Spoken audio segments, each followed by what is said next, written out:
तो नेक में काफ़ी ज़्यादा स्टिफनेस थी, ये डाइव कर रहे थे और उसकी वजह से इनको प्रॉब्लम हो गई थी। अभी हमने एक एडजस्टमेंट किया है, कोई पेन किलर नहीं, कोई स्टेरॉइड नहीं, नेचुरल तरीके से काम करके देते हैं। कैसा आपको लग रहा है वो बताइए। अच्छा, कितने मिनट हमने काम किया?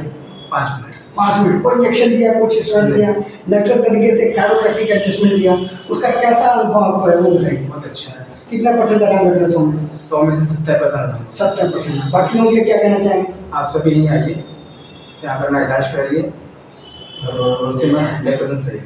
चलिए ठीक है, थैंक यू। बहुत बढ़िया।